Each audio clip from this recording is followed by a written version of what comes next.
One छाया का रहस्य। एक रहस्यमयी जंगल था जिसका नाम वन छाया था।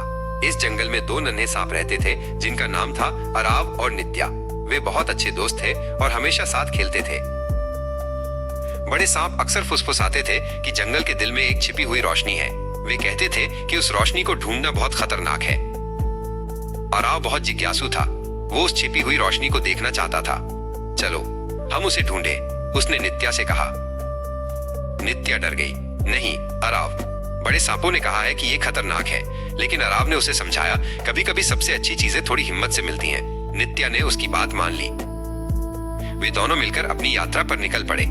रास्ते में उन्हें चमकते हुए मशरूम और टिमटिमाती हुई धाराएं मिली। जंगल डरावना नहीं बल्कि जादुई लग रहा था। वे एक बूढ़े उल्लू से मिले जो एक पेड़ पर बैठा था। उल्लू ने कहा, रास्ता हिम्मत से नहीं बल्कि जंगल की आवाज सुनकर मिलता है। अराव और नित्या ने उल्लू की बात सुनी और ध्यान से सुनने लगे। उन्हें एक धीमी गुनगुनाती हुई आवाज सुनाई दी जो एक बहुत बड़े बरगद के पेड़ से आ रही थी। वे उस बरगद के पेड़ के पास पहुंचे। गुनगुनाती आवाज अब और भी तेज थी।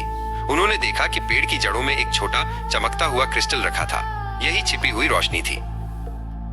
क्रिस्टल बिल्कुल भी डरावना नहीं था। वो बहुत सुंदर था और पूरे इलाके को एक नरम गर्म रोशनी से भर रहा था।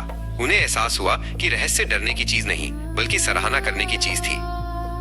अराव और नित्या वापस अपने घर लौट आए। अब वे बिल्कुल नहीं डरते थे। उन्होंने दूसरे सांपों को बताया कि जंगल का सबसे बड़ा रहस्य उसकी अपनी शांत सुंदर जादू है और इससे डरना नहीं चाहिए।